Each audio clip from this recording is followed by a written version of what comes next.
एक बार की बात है। एक बौद्ध भिक्षु जंगल में एक वृक्ष के नीचे ध्यान किया करते थे। जब भी वो ध्यान करने के लिए बैठते तो वो एक लकड़हारे को लकड़ियां काट कर ले जाते हुए रोज देखते। एक दिन उसने उस लकड़हारे को रोक कर कहा, सुनो भाई, दिन भर लकड़ियां काटते रहते हो और उस लकड़ी को बेचकर 2 वक्त की रोटी भी नहीं कमा पाते। तुम जंगल में थोड़ा आगे क्यों नहीं जाते? थोड़ा आगे जंगल में जाओगे तो तुम्हें चंदन के वृक्षों का घना जंगल दिखाई देगा। एक दिन चंदन की लकड़ियां काट कर ले जाओगे तो हफ्ते भर के लिए तुम्हें कोई जरूरत नहीं पड़ेगी लकड़ी काटने की। उस लकड़हारे को विश्वास ही नहीं हुआ, क्योंकि वो ये सोचता था कि जितना मैं जंगल को जानता हूँ उतना ये साधु कैसे जानता होगा। मैं तो रोज जंगल से लकड़ियां काट कर ले जाता हूँ और ये साधु इस वृक्ष के नीचे बैठा रहता है, इसे कैसे पता होगा कि जंगल में चंदन की लकड़ियां भी हैं।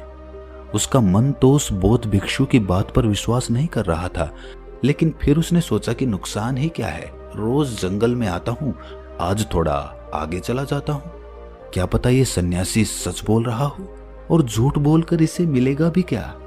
शक्ल से तो शांत आदमी मालूम होता है, दयालु भी लगता है, और इससे पहले आज तक इसने कभी बोला भी नहीं। एक बार देखने में क्या जाता है। साधु की बातों पर विश्वास करते हुए वो लकड़हारा जंगल में आगे चला गया। जब वो वहां से वापस लौटा तो उसने साधु के चरणों में अपना सर रख दिया और कहा कि मुझे क्षमा करना। मेरे मन में बहुत संदेह था, क्योंकि मैं सोचता था कि मुझसे ज्यादा इस जंगल के बारे में और कौन जानता होगा। मेरा बाप भी लकड़हारा था, उसका बाप भी लकड़हारा था। हम इसी जंगल में लकड़ियां काट काट कर बड़े हुए हैं। कभी ये सोचा ही नहीं कि इससे आगे भी शायद कुछ हो सकता है। मैं भी कैसा मंदबुद्धि हूँ। काश पहले पता चल जाता तो आधी जिंदगी गरीबी में ना गुजरती। साधु ने बड़े शांत स्वर में कहा कि हम अपना अतीत कभी नहीं बदल सकते, जब जागो तभी सवेरा। अब जाओ और जाकर चंदन की लकड़ियां काटो। अब उस लकड़हारे के दिन बड़े मजे में बीतने लगे। वो हफ्ते में एक दिन जंगल में आता और उसी दिन चंदन की बहुत सारी लकड़ियां काटकर बाजार में बेच देता, जिससे उसका हफ्ते भर का खर्च बड़ी आसानी से चल जाता था। एक दिन जब वो लकड़ियां काटने जा रहा था तो उस साधु ने उसे फिर से रोककर कहा, तुम जब से चंदन की लकड़ियां ही काटे जा रहे हो, आगे नहीं गए? तुम्हारे मन में कभी ये सवाल नहीं आया कि इससे आगे भी कुछ हो सकता है? उस लकड़हारे ने चौंक कर कहा कि ये तो मेरे मन में सवाल आया ही नहीं कि चंदन के आगे भी कुछ हो सकता है। साधु ने उसे बड़े शांत स्वर में समझाया कि चंदन के जरा आगे जाओ, वहां पर तुम्हें एक चांदी की खदान मिलेगी। लकड़ियां काटना छोड़ो, एक दिन उस खदान में से चांदी ले जाओगे तो 2-4 महीने के लिए तुम्हारा काम बन जाएगा। सन्यासी के चरणों में प्रणाम करते हुए वो लकड़हारा सीधा चांदी के खदान वाले रास्ते पर चल पड़ा। जब वो सन्यासी के बताए हुए पते पर पहुंचा तो देखकर हैरान रह गया। वहां पर सचमुच एक चांदी की खदान थी। वो लकड़हारा तो ये देखकर खुशी से पागल ही हो गया। अब वो लकड़हारा 4-5 महीने में एक बार जंगल में आता, चांदी लेता और 4-5 महीने आराम से रहता। ऐसे ही एक दिन जब वो लकड़हारा चांदी लेने के लिए जंगल में जा रहा था तो वही साधु उसे फिर से एक पेड़ के नीचे बैठा हुआ दिखा। उस साधु ने लकड़हारे से कहा कि थोड़ा और आगे जाओ, वहां पर तुम्हें सोने की खदान मिलेगी। जब वो लकड़हारा चांदी की खदान से थोड़ा आगे गया तो सचमुच वहां पर एक सोने की खदान थी। इतना सोना जो उसकी पूरी जिंदगी बदल सकता था। सोने की खदान हाथ लग जाने के बाद वो लकड़हारा साल में एक बार जंगल में आता और साल भर आराम से अपना जीवन जीता। एक दिन जब सोना लेने के लिए वो लकड़हारा सोने की खदान की तरफ जंगल में जा रहा था तो वही साधु से फिर से मिल गया।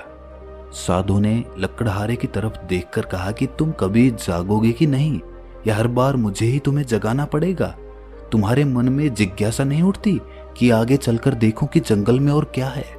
लकड़हारे ने हाथ जोड़कर कहा कि मैं तो मंदबुद्धि ठहरा, मेरे मन में ये सवाल कभी आया ही नहीं। मुझे लगता था कि सोने से बड़ा और क्या हो सकता है। फिर साधु ने कहा कि अरे भोले इंसान, सोने की खान से आगे जाकर देख, वहां तुझे हीरे की खदान मिलेगी। जब वो लकड़हारा वहां पर पहुंचता है तो उसे अपनी आंखों पर यकीन ही नहीं होता। वहां पर सचमुच एक हीरे की खदान थी। अब वो लकड़हारा एक बार हीरे ले जाता और कई सालों बाद जंगल में आता। समय के साथ वो लकड़हारा भी बूढ़ा हो गया था। एक दिन जब वो हीरे लेकर जंगल से वापस आ रहा था तो उसी पेड़ के नीचे उसे फिर से वही साधु मिला। साधु ने उसे देखते ही पूछा कि अरे भाई, कुछ और भी चाहिए या तुम्हारे मन की तृप्ति हो चुकी है? उस लकड़हारे ने कहा कि बुरा मत मानना गुरुदेव, मेरा जीवन पहले ज्यादा अच्छा था। पहले मैं रोज लकड़ियां काटता था, रोज बाजार में जाकर बेचता था और मैं मस्त अपना जीवन जीता था। जब से आपने खदान के बारे में बताना शुरू किया है, मैंने जीवन में मेहनत करना ही बंद कर दिया और मेरा शरीर तरह तरह की बीमारियों से ग्रस्त होता चला गया। मैं कभी कभी सोचता हूं कि अगर मैं रोज जंगल में लकड़ियां काटता रहता तो मेरे शरीर में बीमारियां तो नहीं होती। शायद मैं गरीबी में जीता लेकिन मेरा शरीर तो स्वस्थ रहता। ये सुनकर वो सन्यासी जोर जोर से हंसते हुए बोला कि कभी तुमने ख्याल नहीं किया कि हीरे से आगे और क्या हो सकता है? तुम हीरे पर ही अटक गए। ये सुनकर लकड़हारे ने कहा कि हीरे से ज्यादा मूल्यवान इस दुनिया में और क्या हो सकता है? मुझे तो कुछ समझ में नहीं आता। आप ही इसका उत्तर देने की कृपा करें। ये सुनकर उस सन्यासी ने कहा कि हीरे के आगे मैं हूं। क्या तुझे कभी ख्याल नहीं आया कि ये आदमी मस्त यहां बैठा रहता है जिसे पता है कि हीरों की खदान कहां पर है? तुम्हें कभी आश्चर्य नहीं हुआ कि इसे हीरे की खदान के बारे में पता है लेकिन फिर भी ये हीरे नहीं भर रहा है? शायद इसको कुछ हीरे से भी ज्यादा मूल्यवान मिल गया होगा, तभी तो ये हीरे इकट्ठे नहीं कर रहा है। ये सुनकर वो लकड़हारा उस सन्यासी के पैरों में गिर पड़ा और रोते हुए बोला कि ये तो मैंने कभी सोचा ही नहीं। सबसे ज्यादा मूल्यवान वस्तु मेरे सामने थी और मैं उसे कभी देख ही नहीं पाया। मैं कभी सोच ही नहीं पाया कि जिसने हीरे जवाहरात तक छोड़ दिए, शायद उसने कुछ इनसे भी ज्यादा मूल्यवान पा लिया होगा। मैंने कभी आपसे पूछा तक नहीं कि इनसे ज्यादा मूल्यवान और क्या हो सकता है। मेरी मूर्खता पर मुझे रोना आ रहा है।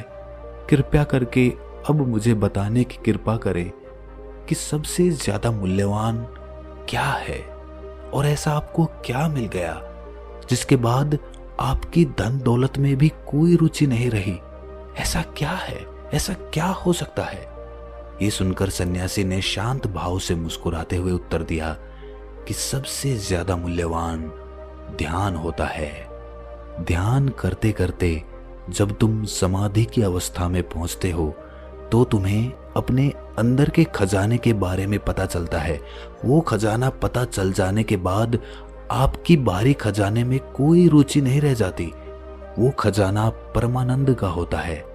जिस प्रकार तुम जंगल में आगे बढ़कर नहीं देख रहे थे कि आगे कोई खदान भी हो सकती है, चंदन की लकड़ियां भी हो सकती है या हीरे की खदान भी हो सकती है, तुमने कभी नहीं सोचा। उसी प्रकार एक इंसान अपने अंदर उतरकर ये कभी नहीं देखता कि उसके अंदर कितनी खदान भरी हुई है, कितने खजानों का वो मालिक है। उसे कभी पता ही नहीं होता, उससे जीवन भर पता नहीं चल पाता, क्योंकि अपने भीतर उतरने से वो डरता है। उसे साहस चाहिए, कोई चाहिए जो उसका हाथ पकड़कर उसे उसकी अंतर यात्रा पर ले जा सके। लेकिन एक गुरु तुम्हें रास्ता दिखा सकता है, उस पर चलना तो तुम्हें खुद ही होगा। मैं तुम्हें हीरे की खदान का पता बता सकता हूँ, लेकिन उस खदान के रास्ते पर चलना तुम्हें ही होगा। अगर तुम्हारी रुचि नहीं होगी उस खदान को खोजने की, तो तुम उस खदान तक कभी नहीं पहुंच पाओगे। इसीलिए सबसे पहले अपने अंदर वो रुचि पैदा करो, अपने अंदर ये जिज्ञासा पैदा करो कि मेरे अंदर क्या क्या खजाने छुपे हुए हैं। बाहरी धन तो तुमने बहुत इकट्ठा कर लिया, अब जरा भीतर की ओर मुड़ जाओ। उस लकड़हारे ने उस सन्यासी से पूछा कि हे गुरुवर, चाहता तो मैं भी हूं ध्यान लगाना, चाहता तो मैं भी हूं कि मुझे भी पता चले कि मेरे भीतर क्या क्या खजाने हैं, लेकिन ध्यान कैसे लगाएं? ध्यान लग ही नहीं पाता है। इसका उत्तर देते हुए सन्यासी ने कहा कि जब तक तुम ध्यान से भी कुछ पाने की कोशिश करते रहोगे, तब तक तुम्हारा ध्यान नहीं लग पाएगा। याद रखना, ध्यान में अपना लालच, अपनी महत्वाकांक्षा कभी मत लेकर आना। ध्यान लगाने बैठो तो सब कुछ खो देने के लिए ये सोचकर बैठो कि जो कुछ मेरे पास है उसको मैं खो देना चाहता हूँ। अपना अहंकार, अपनी ईर्ष्या, अपना गुस्सा, सब कुछ मैं छोड़ देना चाहता हूँ, सब कुछ मैं त्याग देना चाहता हूँ। जब इस भाव से तुम बैठोगे तो तुम्हें ध्यान के चमत्कारिक फायदे मिलेंगे। लेकिन अगर तुम फायदा पाने के लिए ध्यान करोगे तो तुम खाली हाथ लौट जाओगे। तुम्हें ध्यान खोखला लगेगा, तुम्हें लगेगा कि ध्यान मिथ्या है, उससे कुछ भी फर्क नहीं पड़ता, उससे हमारे अंतर्मन पर कोई प्रभाव नहीं पड़ता। इसीलिए सबसे पहले अपने मन को तैयार करो, अपने मन पे से सारा बोझ हटाने के लिए ध्यान करो, ना कि कुछ पाने के लिए ध्यान करो। ध्यान करने की सबसे सरल विधि तुम चुनो, अपनी सांसों पर ध्यान लगाना शुरू करो। जब तुम अपनी सांसों पर ध्यान लगाओ तो देखो कि तुम्हारी सांस किस नाक में से आ रही है, किस नाक में से जा रही है, नाक के कौन से कोने से टकरा रही है। जब तुम धीरे धीरे ये देखने का प्रयास करते हो तो तुम्हारा ध्यान एक जगह पर स्थिर होने लगता है, तुम्हारे मन से विचार खाली होने लगते हैं। ध्यान रहे, विचार खाली करने के लिए ध्यान नहीं करना है, विचार खुद ब खुद खाली हो जाएंगे, तुम्हारा मन अपने आप शांत हो जाएगा। लेकिन इसके विपरीत अगर तुम मन को शांत करने के लिए ध्यान करोगे तो ध्यान से कुछ भी हासिल नहीं होगा। ये बड़ी बारीक बात है, इसको समझ लेना जरूरी है, क्योंकि ज्यादातर लोग ध्यान से कुछ पाने के लिए ध्यान करना चाहते हैं। और एक बार जब तुमने अपना ध्यान एक जगह पर टिकाना सीख लिया तो उसके बाद तुम किसी भी काम को बड़ी आसानी से कर पाओगे। तुम्हारा ध्यान इधर उधर विचलित नहीं होगा। जब तुम किसी काम को करोगे तो तुम्हारे दिमाग में इधर उधर के विचार नहीं आएंगे, तुम्हारा पूरा ध्यान, पूरा मन एक जगह पर टिका रह पाएगा। उसके बाद उस काम को करने की गहराई अपने आप बढ़ती चली जाएगी। जिस काम को करने में तुम काफी समय लेते थे वही काम तुम चंद मिनटों में या चंद घंटों में पूरा कर पाओगे, क्योंकि तुम्हारा दिमाग एक जगह पर स्थिर रहना सीख चुका है। ध्यान कुछ पाने के लिए नहीं किया जाता, बल्कि जो हमने इकट्ठा किया हुआ है उसे पीछे छोड़ देने के लिए किया जाता है। हम अपने जीवन में नाना प्रकार की वासनाएं, महत्वाकांक्षाएं, भावनाएं पाल लेते हैं जो जीवन भर हमारे साथ चलती रहती हैं। वो हमारे अस्तित्व का एक हिस्सा बन जाती हैं, लेकिन वो वासनाएं हमने इसी जीवन काल में अपने आप उत्पन्न की हैं और वो हमारा हिस्सा नहीं है, हमारा वो स्वरूप नहीं है। वो हमें जमाने से मिली है, वो हमने समाज को देखकर अर्जित की है। इसीलिए हम अपने स्वरूप को भूलते चले जाते हैं और जिस प्रकार की वासनाएं हमने पाल ली हैं उन्हीं वासनाओं के अभिभूत होकर हम अपना जीवन जीते रहते हैं। लेकिन ध्यान के द्वारा वो सभी वासनाएं मिट जाती हैं और अंदर रह जाता है खालीपन, सूनापन, जहां पर कोई हलचल नहीं होती, जहां पर कोई विचार नहीं होता।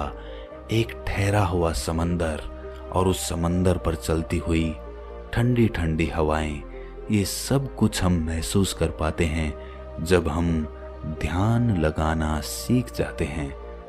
उस लकड़हारे को आशीर्वाद देते हुए उस सन्यासी ने कहा कि तुमने जीवन में अब सब कुछ पाकर देख लिया और तुमने ये भी पाया कि सब कुछ पा लेने के बाद भी अंदर सब कुछ खाली सा रहता है। अंदर का भराव सिर्फ ध्यान से हो सकता है। इसीलिए आज से ही तुम मेरे साथ इस जंगल में ध्यान लगाना शुरू कर दो। और ये कहकर वो सन्यासी अपने ध्यान में वापस से लौट गए। तो दोस्तों, कैसी लगी ये कहानी आपको कमेंट सेक्शन में ज़रूर बताना, और अच्छी लगी हो तो इस चैनल को सब्सक्राइब ज़रूर कर लेना। तो मिलते हैं अगली कहानी में, तब तक के लिए अपना ख्याल रखिए।